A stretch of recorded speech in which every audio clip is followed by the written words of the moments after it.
तो हेलो बच्चों, welcome back to the channel. बच्चा, आप सभी जानते हैं कि आपके जेई के लिए, आप चाहे जेई एस्पिरेंट हो, आप नीट एस्पिरेंट हो, यूनिट्स हो गया है, उनका कन्वर्जन्स हो गया है, या फिर आपको कुछ स्टैंडर्ड फिजिकल कांस्टेंट्स हो गए हैं, इन सभी की आपको क्रिस्टल क्लियर जानकारी होनी चाहिए। ये जो आपके सामने पीडीएफ है, ये हमने आपके साथ बहुत साल पहले भी शेयर किया हुआ है। इसमें कुछ हमने माइनर अपडेट किया है। उस अपडेट को करने के बाद एक बारी समझ लीजिए कि इसमें आपको क्या दिया हुआ है। एंड इसके अलावा एक बार जब आप इनको गो थ्रू कर लेते हैं, इसके अलावा अगर तुमको लगता है कि सर कोई और ऐसा इंपॉर्टेंट कन्वर्जन है जो कि पता होना चाहिए, तो आपको नीचे जरूर से उसको कमेंट करना है, जिससे बाकियों का भी उसमें हेल्प होने वाला है। Right? And make sure to hit the like button.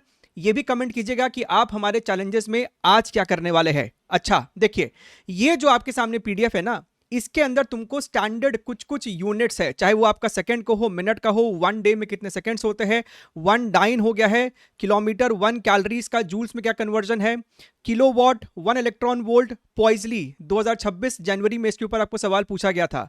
Wavelength के सारे कन्वर्जन है, वॉल्यूम के सारे कन्वर्जन है, केल्विन और सेल्सियस में।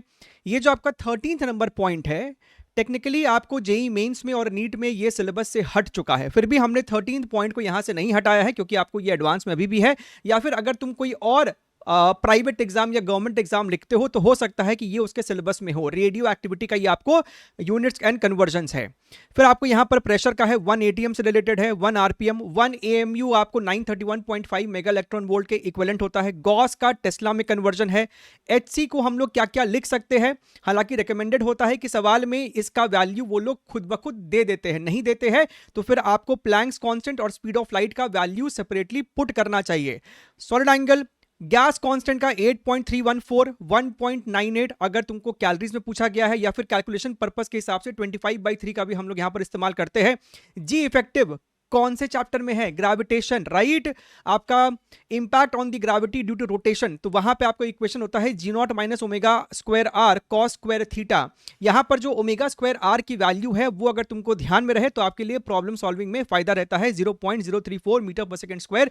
ये आपको ओमेगा स्क्वायर आर की ये वाली वैल्यू सिर्फ अर्थ के लिए ही एप्लीकेबल है। इसके नेक्स्ट पेज में तुमको कुछ स्टैंडर्ड कॉन्स्टेंट्स के वैल्यू, उनका सिंबल और उनका डायमेंशन भी मिल जाएगा। इट इज नॉट रिकमेंडेड कि तुम सभी डायमेंशन को बैठ के यहां पर याद करते फिरो। हाँ, ये जरूर कर सकते हो कि तुम इन सभी डायमेंशन को एक बार खुद से सॉल्व करने का कोशिश कर लो, क्योंकि भैया यूनिट्स एंड डायमेंशन में कुछ भी पूछा जा सकता है। सभी फॉर्मूलेज आपको ध्यान में होने चाहिए। जहां तक बात आती है इन कॉन्स्टेंट्स की वैल्यू की, तो अधिकतर समय देखा गया है कि ये लोग आपको इन कॉन्स्टेंट्स की वैल्यू क्वेश्चंस में खुद ही ब्रैकेट में डाल के दे देते हैं। हैविंग सेड दैट, कुछ कुछ स्टैंडर्ड आपको फिर भी याद होना चाहिए। For example gravitational constant, R की value, Boltzmann constant, right, ATM.